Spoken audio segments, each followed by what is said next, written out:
seja convosco, queridos. Estamos aqui nesse episódio, continuando o testemunho da pastora Alessandra Nascimento. A primeira parte nós fomos muito abençoados. Agora o término, não perca, tenho certeza que você será outro depois desse testemunho. Pastora, ministério, quando que Jesus chamou o casal para o ministério de pastoreio? Tá. Olha, um pouquinho para trás nessa história, logo quando eu comecei a frequentar a mesma igreja que os meus pais, esse período foi um período que eu tinha assim, como que eu posso dizer? Eu tinha muita sede, eu tinha muita fome de Deus. Eu me lembro de dias que a gente chegava em casa no domingo à noite, do culto, mas eu me lembro de muitas vezes isso acontecer. Os meus pais, meus irmãos, todo mundo já tinha ido dormir, e eu ficava lá na sala, com a cara no chão, falando, Deus, eu nem tinha noção do que eu estava fazendo, mas eu tinha sede de Deus. Senhor, usa a minha vida. Deus, eu quero mais a tua presença na minha vida. E eu me lembro desses momentos, E eu não tinha noção do que aquilo significava na verdade. Eu sei que eu tinha sede de Deus, que eu queria mais de Deus na minha vida. Pois bem, aí eu conheci o Carlos, a gente se casou. Casamos em março de 96. Ele era de lá de São Paulo, a pastora daqui de Rio Claro. Isso. Se casaram e moraram onde? Em São Foram Paulo. para São Paulo. Fomos para São Paulo. Carlos terminou o ITQ de 3 anos em dezembro, que antecedeu o nosso casamento. Então, ele terminou o ITQ. Ele já tinha passado pela convenção depois do primeiro ano do ITQ. E aí nós nos casamos em março, e eu estava me adaptando ainda em São Paulo, porque eu não andava sozinha, a gente morava no centro de São Paulo, eu não ia... Cidade grande. Eu morava num distrito de Rio Claro, então eu comecei a mandar currículos para trabalho, e quando eu ia fazer entrevista ele tinha que ir comigo, porque eu não andava sozinha em São Paulo ainda. E aí eu já tinha decidido que eu ia começar a fazer o ITQ no ano seguinte. Aí em novembro, eu me lembro como se fosse hoje, nós estávamos saindo da igreja, nós morávamos a umas 4 quadras da igreja. Pastor Daniel Marins chamou o Carlos e falou que queria conversar com ele e falou que tinha uma congregação no Alto da Lapa para ele conversar comigo, para a gente orar e para a gente ir cuidar dessa congregação. Aí nós fomos para lá e assim, eu penso, nós éramos tão novos, não sabíamos nada, Mas a gente tinha o coração, mas pastora Milena, a gente só tinha o coração e a vontade de acertar, E aí a gente foi. Que é o necessário. O coração na obra e estar disponível, Aí a gente foi, aí a gente ficou 3 anos, era uma igreja que quem estava como pastor dessa igreja era um pastor chamado Pastor Américo, muito idoso. Então era uma igreja que tinha pouquíssimas pessoas e pessoas idosas. E a gente ganhou assim um relacionamento com esse pastor, um respeito com esse pastor, que ficou inclusive lá na igreja com a gente. Então de repente esse pastor idoso, com muito tempo de ministério, ficou na igreja, que 2 jovens recém-casados eram os pastores, E nós ficamos 3 anos ali, até que surgiu a oportunidade de virmos para Rio Claro. Então eu estaria voltando para Rio Claro e o Carlos estaria vindo morar aqui em Rio Claro, lá em Rio Claro, Então nós viemos e nesse período nós ficamos em um outro ministério por 6 anos. Por 6 anos, tem todo um contexto aí, porque quando a gente chegou em Rio Claro, toda a minha família já estava nesse ministério. Então, a gente ficou junto com a minha família e ficamos por 6 anos. Até que chegou um momento que, aquela coisa, A palavra fala que a paz de Cristo é o árbitro no nosso coração.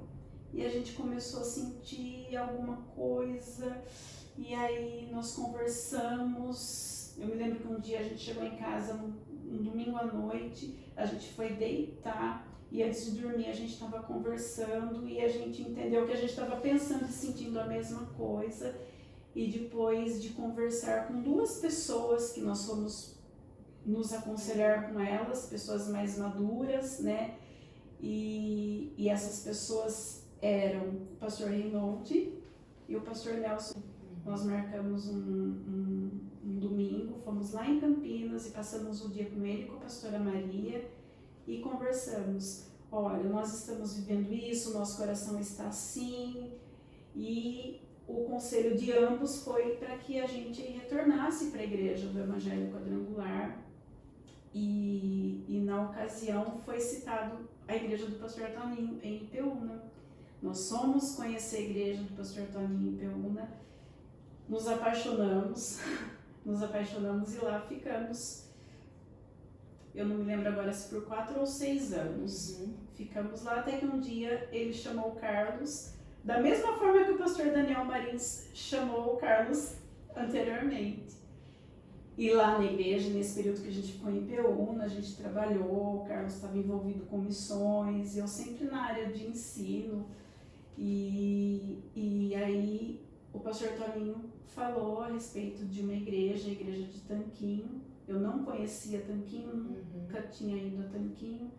E a minha mãe tinha acabado de falecer, fazia poucos meses que minha mãe tinha falecido. Quando o Carlos falou para mim, né, que o pastor Toninho tinha procurado, né, para falar dessa igreja, que ele gostaria, pediu para que a gente orasse, que a intenção dele era nos enviar para essa igreja, num primeiro momento eu fiquei com meu coração assim, atônito, porque eu estava me recuperando de um luto, né? E aí não tem como fugir, não teve como fugir. E assim, a gente sentia muita paz, e fomos. Eu me lembro que algumas vezes, né, nós já estávamos lá em Tanquinho, e a pastora Lourdes veio me perguntar, né, como vocês estão, como que está lá. E eu me lembro de uma coisa que eu falei para ela, e é exatamente isso que eu sentia, pastora Milena. Sabe quando a gente está andando de bicicleta e o vento está a nosso favor? E o vento parece que empurra? Era assim que eu me sentia lá. Porque a gente sentiu assim uma recepção dos irmãos, de tudo, um carinho, as coisas assim começaram a acontecer, e lá nós ficamos por 6 anos. Olha, pastoreando. Uma menina que fugiu tanto de Deus, né, da presença dele, olha o que ele faz. Esmiuça, né, o coração e faz uma árvore para dar frutos, né, pastora? Pastora, nesse caminhar, a pastora tem algum testemunho que marcou e gostaria de compartilhar? Claro que tem muitos, acredito que tenha muitos, né? Mas um específico que queira compartilhar conosco. Eu não preciso pensar muito para falar. Desde que nós nos casamos, eu acho que depois de 1 ano ou 2 anos mais ou menos, nós resolvemos que iríamos deixar de evitar uma gestação. E aí nós iniciamos um longo processo. Teve uma situação que logo no comecinho, eu morava em São Paulo ainda, eu até cheguei a ir em uma fila preferencial de gestante, porque eu tinha certeza que eu estava grávida. E passei lá na fila preferencial e tal, e eu morria de medo de fazer exame de sangue. Eu tinha assim, eu falava amanhã eu vou fazer exame de sangue, mas eu tinha certeza que eu estava grávida. E eu não conseguia dormir à noite de medo, até que chegou um dia que eu encarei e falei, não, eu vou, se eu sou grávida, eu vou passar por um parto, então tirar sangue não é nada. E eu fui, deu negativo. E aí começou a nossa trajetória. Nós nos mudamos para Rio Claro e passamos por muitos médicos, passei por cirurgia, por muitos tratamentos terríveis, porque esse tipo de tratamento trabalha muito com a questão hormonal. Então, assim, precisei fazer terapia por conta disso. Judia um pouco, né? Muito, Judia pastora Milena. mulher, né? É que eu não tenho mais, mas eu acho que eu devo ter feito esses exames de farmácia umas 60 vezes. O meu ciclo, por ser muito irregular, então toda vez eu achava que era. E eu acreditava, e as pessoas vinham e falavam assim pra mim: se você fizer a oração de Ana, Deus vai te dar. Então, assim, até arremetendo a possibilidade de que eu não tinha recebido ainda porque não tinha fé para isso, para receber. Porque eu não tinha feito uma oração sincera para estar recebendo. E aí, o Carlos fez cirurgia, né? E, enfim, foi um processo muito longo, muito difícil, e a sensação que eu tinha era a seguinte: que eu, como filha mais velha, estava pedindo para o meu pai uma bicicleta. E ele não respondeu nada, nem sim, nem não, mas eu não ganhei a bicicleta. E aí, os meus irmãos mais novos foram crescendo, todos ganhavam a bicicleta, e eu estava lá esperando a minha bicicleta, e eu via todo mundo de bicicleta. E aí eu via aquelas meninas que eu dava aula de escola bíblica na classe de juniores, crescendo, casando, sendo mães. E eu esperando. Nós esperamos 20 anos. E aí, uma vez, eu me lembro de uma situação, nós estávamos lá em Tanquinho. Tem duas situações que eu gostaria de comentar. Nós estávamos lá em Tanquinho e estava tendo um acampamento de crianças lá em São Pedro. O acampamento ia terminar no domingo e nós fomos no sábado à noite participar do culto lá. Foi a pastora Lourdes que pregou. E quando a gente saiu de lá, era um sítio lá em São Pedro. E a gente veio para casa e eu lembro que foi cantada uma música do Regis Danesi que fala a respeito de milagre. Eu não vou lembrar exatamente a frase da música, mas me marcou. E fomos para casa. Aquele culto foi muito impactante e nós fomos para casa. No dia seguinte, tudo correu conforme sempre ocorre, né? As crianças da nossa igreja retornaram para suas casas e nós fomos para o culto, para a igreja no domingo. Terminou o culto, teve uma irmã da igreja que queria conversar comigo. Pastora, mas eu estava sentindo uma cólica, mais uma cólica. Ela falava comigo, eu não conseguia entender o que ela estava falando. De tanta dor. Mas eu estava lá conversando com ela. Quando nós fomos embora para casa, eu me contorcia de dor, mas eu achei que eu estivesse tendo uma cólica um pouquinho mais forte que o normal. E aí eu tive uma hemorragia. Eu tive uma hemorragia grande aquele dia e no dia seguinte eu fui trabalhar depois do almoço e na ocasião a minha chefe me chamou e falou assim: olha, Sandra, eu não quero te assustar, mas eu passei por 2 abortos e pelo que você está dizendo, pode ser que seja um processo de aborto. Aí eu consegui uma consulta para o mesmo dia e fui. E quando o médico estava fazendo os exames, ele falou assim: você está passando por um processo de aborto. Eu fiquei tão brava com ele, eu falei: doutor não tem ideia do quanto eu espero uma gestação. O doutor fala de uma forma tão natural assim, né? Eu falei, simplesmente saiu. E eu falei: mas é um processo, é um início, já era? Ele falou: não, já era. Nós só vamos, você vai sair daqui e vai direto para o hospital, nós precisamos fazer a curetagem, você vai fazer um exame para ver se já tem formação óssea do feto.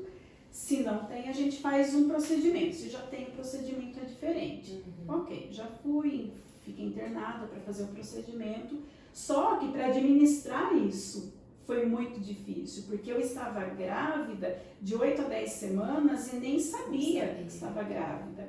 E aí eu falava: Deus, tudo bem eu ter passado por isso, mas se eu soubesse eu teria curtido pelo menos um pouquinho, eu estou grávida, né? E eu fiquei assim, enfim, foi um trabalhar de Deus assim, não foi fácil.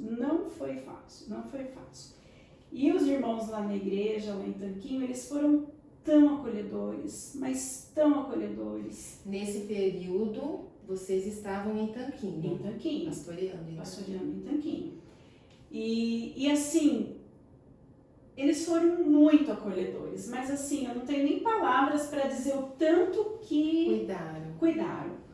Pois bem, teve uma outra situação que tinha um encontro de crianças em Limeira. E não tinha ninguém para levar as crianças. Quem foi levar? Eu e o Carlos. Estávamos lá. E na ocasião, a líder estadual era a pastora Cibele Mantes, de Iracemápolis. E foi uma benção. Mas eu chorei aquele evento inteiro, porque eu falava, Deus, o que eu estou fazendo aqui, né? Está uma benção, mas eu estou trazendo crianças que não são minhas. E o Senhor não me deu. E foi bem nessa época que eu perdi e tal, né? Eu me lembro que eu chorei do início ao final. Foi tão doído, mas foi tão doído. Pois bem, passou. Tem momentos que Deus não vai falar mesmo, né? Deus não vai falar mesmo, mas Ele tem propósitos, né? E está presente. Mesmo que pareça que não, mas está presente, né? Está. Aí, pastora Milena, nós fomos para um congresso estadual de mulheres em Serra Negra e nós ficamos no hotel. Na época, a pastora Lourdes ainda estava em Ipeúna, então ela sempre reservava aquele hotel rádio hotel.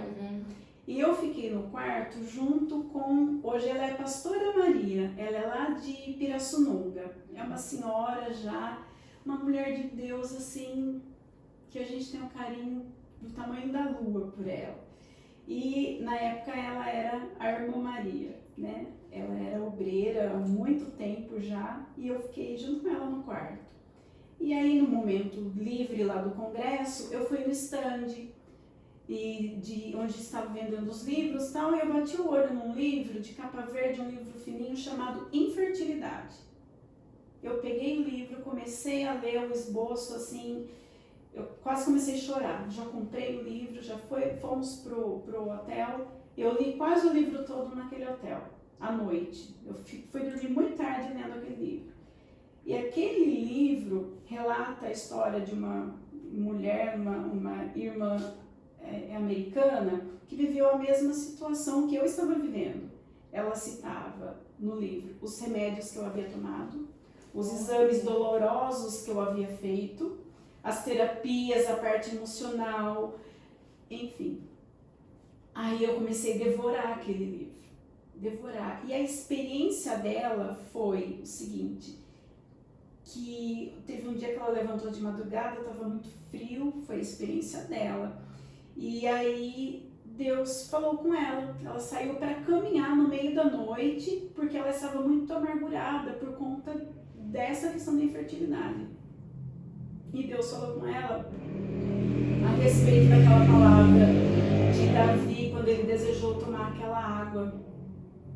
Davi desejou tomar aquela água que estava numa localização que era perigoso ir lá buscar. E aí os homens de Davi foram buscar água para ele.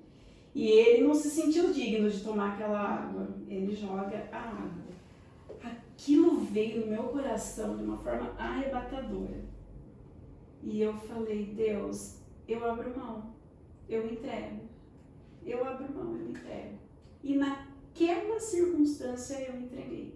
De fato, eu entreguei para Deus, para que Ele fizesse o que Ele quisesse fazer. Se fosse para não acontecer, mas foi muito sincero, foi muito profundo dentro do meu coração isso. E aí, logo depois disso, né, eu e o Carlos, a gente sempre passando por tratamentos, e o médico, o Dr. Davi Butros, nos chamou e falou assim, olha, nós já fizemos esse tratamento, esse mapeamento, esse. Então agora, pela sua idade, Alessandra, o que eu indico para vocês é a FIV. E ainda eu falo para vocês, tem que ser já, porque senão, à medida que os anos forem avançando, vai ficando cada vez mais difícil uma gestação. Aí ele falou, vai para casa, vocês conversem e qualquer coisa dependendo do que resolverem, vocês se retornem. Independente de qualquer coisa, eu vou deixar isso daqui com vocês. Ele tirou um cartão do grupo Adote de Rio Claro e falou assim: pensa com carinho, vai conhecer. E aí nós fomos para casa.